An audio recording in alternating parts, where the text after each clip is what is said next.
Olá, eu sou o Juninho, eu sou editor da revista Socialismo e Liberdade e hoje nós estamos aqui com Ponto de Vistas, que é essa coluna de discussões, debate da Fundação Lauro Campos e Marielle Franco. Hoje é um bate-papo super especial com duas lutadoras, trabalhadoras importantes dos movimentos sociais. Estou aqui hoje com a Gilvânia Reis e com a Ju Mendonça, ambas coordenadoras nacionais do Movimento dos Trabalhadores e das Trabalhadoras Sem Direitos. Sejam bem-vindas. Obrigada. Legal. Bom, queria, antes da gente entrar aqui, né, sobre o que é o Sem Direitos, sobre o que é isso tudo, queria que vocês contassem um pouquinho da trajetória de vocês. Qual o percurso, né, no mundo do trabalho, né, principalmente de vocês, e como é que vocês chegam no trabalho informal, né, nessa economia informal. Quer começar, Gil?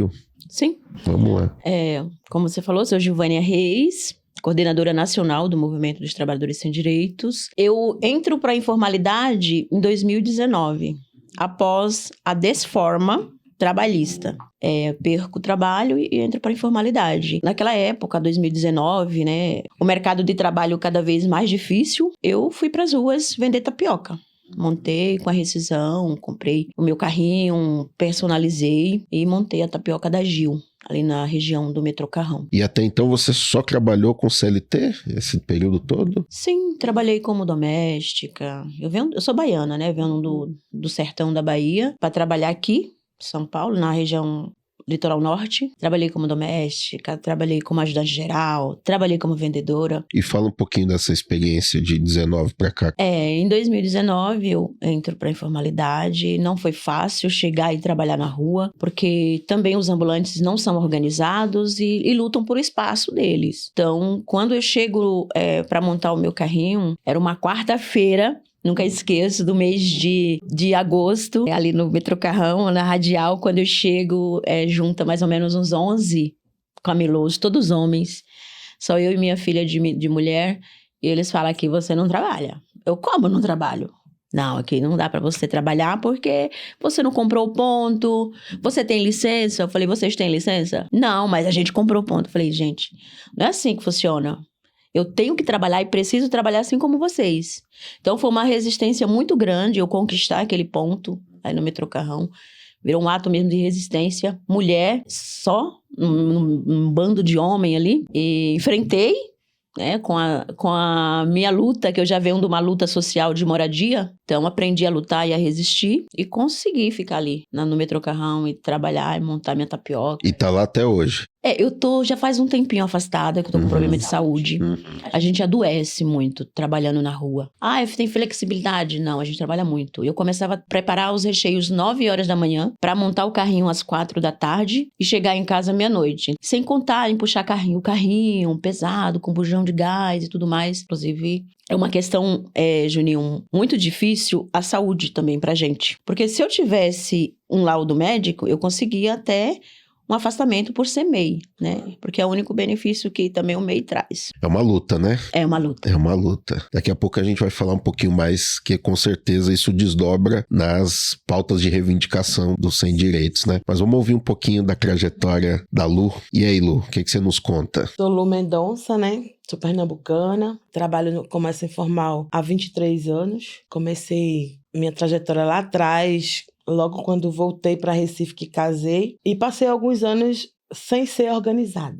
E aí, vendo a necessidade dos ambulantes de Recife, a gente resolveu fundar uma associação lá. Por conta da perseguição, que lá era muito forte aos ambulantes, a gente corria, a gente não conseguia botar a barraca no lugar, mas é sempre, como a Gil falou, a resistência. A gente não consegue aqui, a gente coloca ali, vai para um canto, vai para o outro. Lá em Recife, a gente tinha muitos embates com a guarda municipal, com a própria polícia. E aí a gente resolveu fundar uma associação lá, em 2008. Eu fui a presidenta dessa associação. Passaram-se alguns anos, a gente continuou na luta e eu conheci algumas pessoas nessa trajetória, amigos em comuns, que a gente se reuniu, juntou várias associações da cidade e fundamos um sindicato que defendia a luta dos trabalhadores. Nesse sindicato eu fui a vice-presidente dele, depois de um tempo eu me tornei a presidente dele, era muita luta, assim. A gente estava num governo lá, numa prefeitura lá, que era muito combativo aos ambulantes. A gente teve muito retaliamento, a gente queimou muito pneu, a gente fez muito protesto, a gente fez uma luta muito grande para conseguir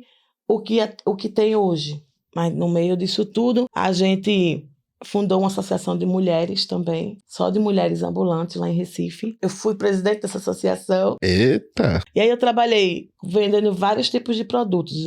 Eu vendi material escolar, eu vendi bolsas femininas, sombrinhas. Lá em Recife era a mercadoria da época, o que estava vendendo. Sazonal. Sazonal. Cada tempo era Cada tempo você vai mudando de mercadoria. Então, quando a mercadoria... Mas sempre num ponto fixo? Como é que funciona o trabalho informal lá? E depois de alguns anos, a gente conseguiu uma licença num governo de esquerda. Uhum. A gente conseguiu uma licença e a gente deu uma acalmada no coração, mas as lutas continuaram, porque não foram todos os trabalhadores que conseguiram. Algumas ruas conseguiram e outras não. Então, a luta pelas outras ruas, elas permaneceram. Inclusive, eu era muito perseguida por causa disso. Que eu tinha minha licença, mas eu continuava na rua tocando fogo no pneu para lutar pelos dos outros. E aí...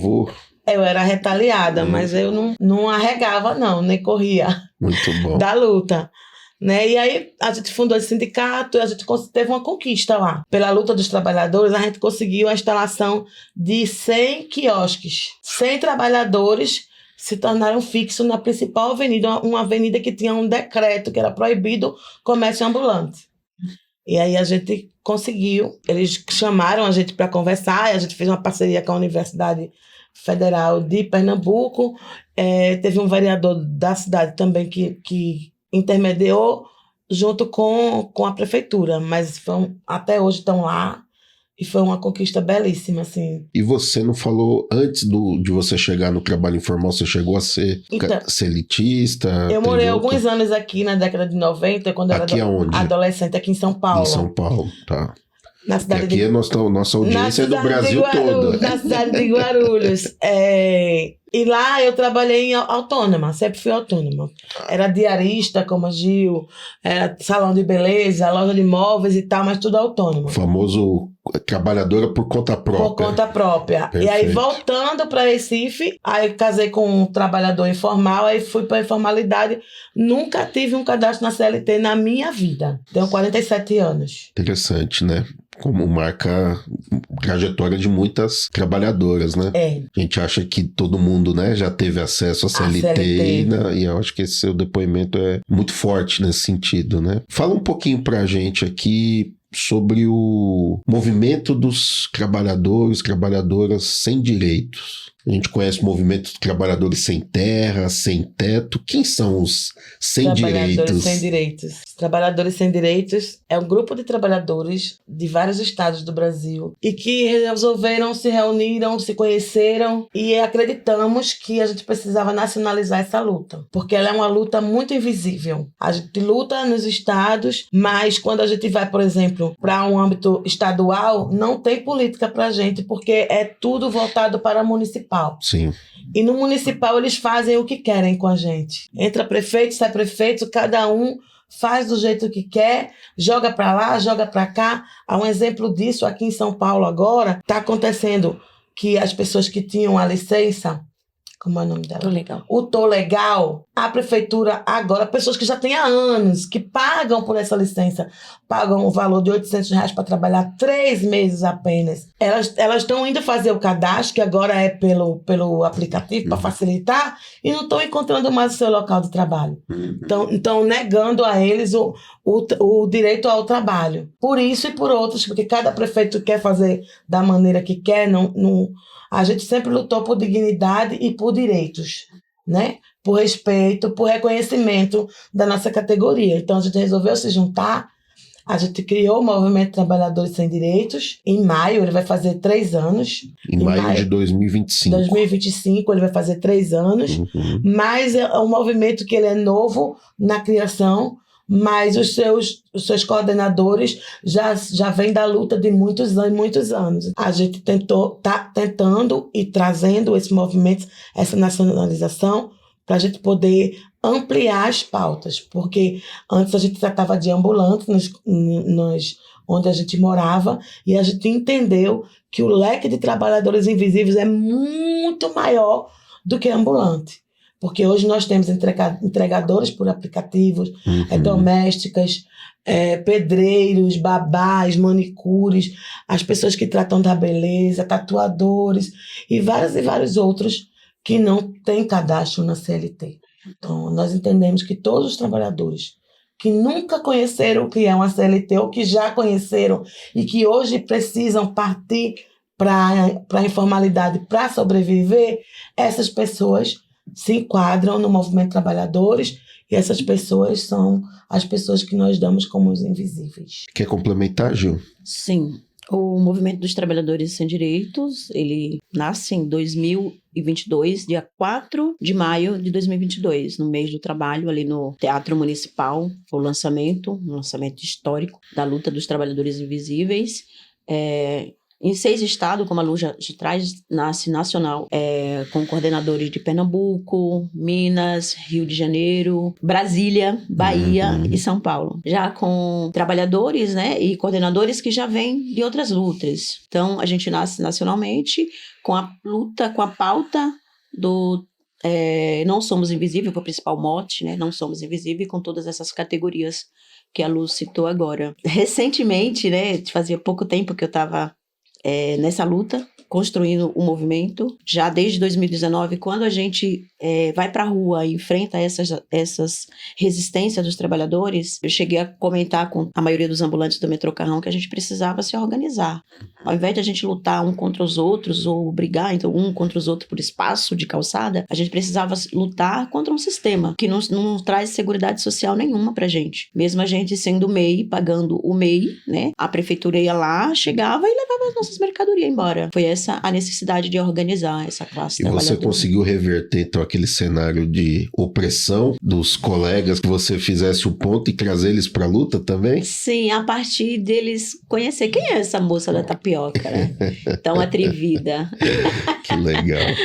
E aí eles foram conhecendo a minha luta, falei pra eles, eu venho do movimento organizado, do movimento de moradia, e a gente precisa se organizar. E aí veio 2020, né, foi logo em outubro, e 2020 veio a pandemia, a gente ficou um período sem trabalhar, e quando eu volto pra rua, em junho de 2020, no pico, né, Sim. do Covid, de máscara, trabalhando de máscara, mas precisava voltar pra rua, né. E aí a gente conseguiu trazer cesta básica para aqueles trabalhadores, passando por dificuldades, que não tinha cliente, a gente tava ali na rua, mas não tinha cliente para comprar, né, e junto com o outro movimento, com o MTST, a gente conseguiu doar a cesta básica para aqueles trabalhadores do metrô Carrão. Seria legal falar um pouco quais são os principais desafios, né, dessas trabalhadoras e trabalhadores. Olha, acho que o principal desafio nosso é conscientizar e organizar os trabalhadores, sabe? Principalmente a parte de conscientização. Quem tá na rua, quem não é empreendedor, a gente precisa de direitos. A Seguridade Social. Sim. E o cooperativismo, né? Trazer o cooperativismo, que eu acho que é uma forma de organizar esses trabalhadores a partir das cooperativas. A Lu, acho que pode complementar. A gente teve uma experiência fantástica. A gente fez uma viagem para a Argentina. Conhecer a experiência lá, né? Conhecer a experiência dos trabalhadores, da luta dos trabalhadores. Como é que é o nome? O TEP. A gente passou quase 8 dias lá, a gente foi junto com o MTST. Foi incrível, porque a gente conheceu os comedouros, que é exemplo das cozinhas solidárias aqui. A gente conheceu várias cooperativas lá, que organizavam trabalhadores de várias categorias, assim, inclusive até cooperativa de mães, cooperativa de professoras, cooperativa de pessoas desencarceradas, que assim, no comércio informal a gente tem um grande leque de pessoas que saíram do cárcere, que não têm oportunidade no mercado formal e que vêm para a informalidade para poder sobreviver. Então a gente trouxe várias experiências de lá, da Argentina, e a gente está trabalhando em cima disso. A gente já tem até meio que encaminhado um trabalho junto com o MTST num habitacional que vai ser construído sobre trabalho e renda. Como que essas pessoas que vão ganhar sua moradia vão para lá e como que vão trabalhar. Então a gente também está se organizando para estar orientando essas pessoas no formato de cooperativismo. Essa é mais uma de nossas demandas. Nós tivemos recentemente aqui aqui no Brasil o G20, né? E teve uma novidade que foi o G20 social, que permitiu aí a reunião de movimentos sociais não só do Brasil todo, mas de várias partes do mundo. E vocês tiveram essa oportunidade de estar lá. Queria que vocês falassem um pouquinho sobre a importância de ter esse espaço e qual foi essa experiência e as trocas que vocês fizeram a partir desse encontro, né? Foi incrível. Só o presidente Lula mesmo para pensar nos movimentos sociais dessa forma. Essa troca, conhecer outros movimentos de outras cidades, de outros estados, de outros países, é rico demais, assim, pra gente. A gente voltou de lá cheio de energia. Foi incrível. E cada plenária tinha o seu tema, e cada tema tinha a incidência dos movimentos naquele tema. Então, assim, isso foi colhido em várias plenárias e feito um documento que foi entregue ao presidente no final. De alguma forma, a gente não estava nessa incidência, mas o MTST estava. A gente é MTST, a gente é sem direitos. A gente nasceu também das ocupações de trabalhadores também que eram acampados, assim como a companheira Gil. E ele estando lá, a gente está também. Então é a nossa voz também que foi naqueles documentos e que foram entregues para o presidente Lula. Isso foi super gratificante para a gente. As lutas estão combinadas, né? A luta pela moradia, a luta pelo trabalho, né? Então é até natural, né, que essas lutas se combinem, que os movimentos surjam, né? Às vezes só a luta da moradia não dá conta, então precisa criar um outro instrumento para fortalecer a luta do trabalho informal, né? Tem o trabalho das cozinhas solidárias, que é mais um braço, né? Você vai abrindo braços, né? Conforme vai surgindo demandas e necessidades, né? Tem o movimento Raiz da Liberdade, né? Enfim, vai criando essas demandas e articulando, mas tendo ali um fio condutor que é a classe trabalhadora, né? Que são os de baixo, se organizando por direitos, por melhorias, né, da qualidade de vida. E aí eu acho que combinado com isso, né, é uma pauta que ganhou muita força, né, felizmente na sociedade, inclusive liderado por pessoas, né, do Partido Socialismo e Liberdade, que é a nossa deputada federal Érica Hilton, junto com o Rick, né, que é do movimento Vida Além do Trabalho. Eu acho isso tão forte, né? É muito forte. Vida Além do Trabalho, né? Então, vocês trazendo o depoimento de vocês, né? O quanto é sacrificante, né? O trabalho informal na rua, etc. Mas também tem uma gama de trabalhadores que estão na CLT, mas também sofrem com a precarização, principalmente a partir dessa escala, né? De trabalho que é o 6x1. Então, eu queria que vocês comentassem um pouquinho sobre, na perspectiva de vocês, né? Como é que vocês enxergam essa luta, né? Pelo fim dessa escala, por uma escala mais... que permita que as pessoas tenham uma vida além do trabalho. Eu queria que vocês comentassem um pouquinho sobre isso. 6x1 na CLT, né? Porque isso. É muito mais do que isso, porque só o tempo que ele leva de ir pro trabalho, para pegar a condução. Hoje eu conheci uma diarista dentro do ônibus, é importante eu colocar isso aqui. Comecei a bater um papo com ela e ela falou assim, agora eu só vou sentar à noite. Meu Deus. Aí eu disse, você faz o quê, mulher? Você vai sentar à noite? Ela disse, eu sou diarista. Eu já chego no meu trabalho cansada. Quando eu chego lá, eu não consigo parar. Então, eu saio de lá 5 horas, 5 e pouca. Mas quando eu chego em casa, é 6h30, 7 horas da noite. E aí tem mais uma jornada Aí tem mais a jornada, que tem a janta. Se tiver filho, tem que observar os filhos, tem que... Então, assim, é muito mais do que 6x1, né? 6x1 é o que está lá na CLT. A jornada é muito maior. Grande maioria das pessoas que vêm para a informalidade, para a economia popular, são pessoas que não aceitam a jornada 6x1 e que às vezes não têm ideia de que a jornada sem ser o 6x1 também é cansativa, né? Só que você tem um escape de poder planejar o seu tempo, porque você não tem que bater o cartão. Sim. Mas, para mim, a escala 6x1 é muito maior do que isso. Assim. Sim. E aí, Gil? Olha, é desumano. Eu já trabalhei na escala 6x1.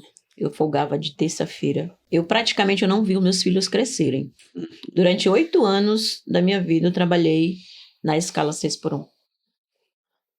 É como a Lu traz.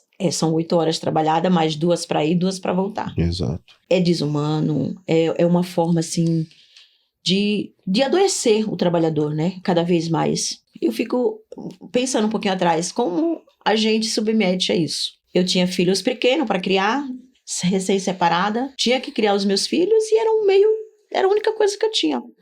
E foi isso que eu abracei, e foi isso que por um bom tempo da minha vida eu passei, não vi meus filhos crescerem, porque os meninos na escola, né, de manhã na escola, eu saía meio-dia. Antes do meio-dia eu já tinha feito todo o almoço, limpado a casa, feito tudo isso. Saía meio-dia e chegava meia-noite. Eu não vi meus filhos crescerem. Sim. Meus filhos, um criando o outro. A mais velha cuidando dos menores. Sempre estamos jogados, como dizia a Carolina Maria de Jesus, no quarto de despejo mesmo. Sim. E as piores profissões é pra gente, as piores escalas é pra gente. Super apoio o movimento VAT. A gente fez um ato aqui em São Paulo, assim que a gente chegou do G20, a gente já fez um ato, jogamos lá um bandeirão, fizemos uma fala, então foi muito preciso estar nesse movimento, gritando, basta de escravizar os trabalhadores. Fico imaginando, né? Se lá em 1888, quando nós finalmente abolimos formalmente a escravidão no Brasil, e a gente vê enquanto que acabou a escravidão, entre aspas, né? Porque nós fomos jogados à própria sorte e estamos até hoje aí, né? Ela vai se reinventando, se remodelando para manter poucos ganhando muito e a grande maioria aqui a gente nesse suor, né? Sim. Muitas vezes se jogando um contra o outro. É verdade. Para a manutenção daqueles que estão em cima, né? Você queria comentar? Eu queria comentar uma coisa que o Uber falou para mim essa semana. Eu entrei no carro dele, aí a gente começou a bater um papo, né? Que eu gosto de bater papo com o Uber, viu? Bom, importante. Para entender como é que funciona a dinâmica deles. Perfeito. E aí ele falou, a gente conversando, aí eu perguntei, você trabalha quantas horas? Aí ele falou 12 horas. Eu disse, nossa, você consegue trabalhar de dia e de noite, não sei qual é o melhor horário que você ganha. Aí ele disse, ó, a Uber mandou uma mensagem para mim hoje, mandando eu carregar 5 passageiros até o aeroporto de Congonhas. Aí ele falou que morava muito longe de lá, nem me lembro mais onde foi. Impossível, nem é minha rota.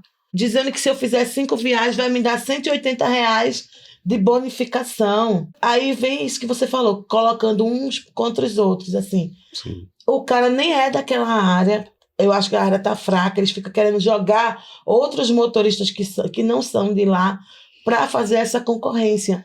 E o 99, ele dá um incentivo para você fazer X viagens, N viagens a mais.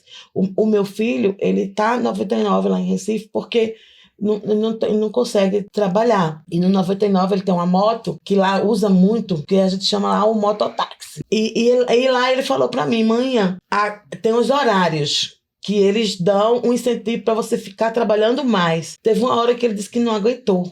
Aí ele parou, ele não aguentou. Ele disse, mãe, eu só fui até o limite do meu corpo. Sim. E isso aumentou o índice de acidentes. Exatamente. O índice de as pessoas que morrem por causa do excesso de trabalho. A empresa está pedindo, e às vezes você não trabalha só para o Uber. Você trabalha para o Uber, para o 99, para outros aplicativos, e você fica se dividindo entre eles e aumenta muito mais a carga horária de trabalho, né? Você não tem tempo de ir para o médico que você está trabalhando. A gente, mulher, tem uma dificuldade muito grande na rua, que é encontrar um banheiro, por exemplo. Você não consegue. Tem um índice de pessoas que têm infecção urinária muito grande, porque tem dificuldade de ir ao banheiro. Dia inteiro sem Fica poder. muito tempo sem ir ao banheiro, prendendo o máximo que pode. Os meninos que trabalham em cima da moto, é um índice grande de próstata, problema de próstata. Então, assim, é um excesso de trabalho que realmente adoece mais as pessoas, e isso dá uma carga maior no SUS depois, né? Com certeza. Então, uma coisa que leva para outra. Com certeza. E esse capitalismo, né, essas plataformas, quanto que explora os trabalhadores, Exatamente. né? E durante a pandemia foi a época que mais eles enriqueceram, né? Explorando os trabalhadores. E agora tem aplicativo para tudo, né? Sim. Para tudo. Essa história de que ficou melhor fazer pelo aplicativo, porque ele não pega a fila do banco. Isso é uma forma de precarizar cada vez mais o trabalho, né? Hoje em dia, por exemplo, se você vai numa fila de um banco, não tem ninguém. Não tem caixa, porque você faz tudo pelo aplicativo. Exatamente. Mas aqueles aplicativos estão enriquecendo cada vez mais. E os trabalhadores indo para a informalidade. Pra gente ir caminhando aqui pros finalmentes, né? Como que as pessoas podem se organizar no movimento dos trabalhadores sem direitos? Qual que é o caminho? Tem o canal de comunicação que atualmente é um principal nosso, que é O Instagram tá aqui. Vamos dar um uma arroba. coladinha aqui, né? Isso. @Trabalhadores Sem Direitos. Entra nesse Instagram, você consegue se conectar com a gente. A gente tem um site, www.trabalhadorsemdireito.com.br, e a gente tem o nosso e-mail, que é o semdireitosnacional@gmail.com. Perfeito. Através dessas redes, vocês conseguem encontrar a gente e se comunicar. Deixam lá o recado que a gente responde. Onde a gente ainda não tem os trabalhadores sem direitos organizados, a gente vai lá e organiza, se você chamar. Chama a gente, que a gente vai lá na sua cidade organizar os trabalhadores sem direitos e ver o que é que está precisando. É uma luta que não é minha, não é da Gil, é uma luta que é nossa. Já aproveita e emenda aqui, Gil, as suas considerações finais, qual o recado que você quer deixar aqui para a turma, enfim. Primeiro eu quero agradecer muito o espaço, né, de ter o convite, num papo descontraído, suave, trazendo a nossa história de luta. Sim. Trazendo a luta do movimento dos trabalhadores sem direitos. Venha se organizar com a gente, entre nas redes sociais, precisa do movimento dos trabalhadores sem direitos, a gente dá um jeito de ir até.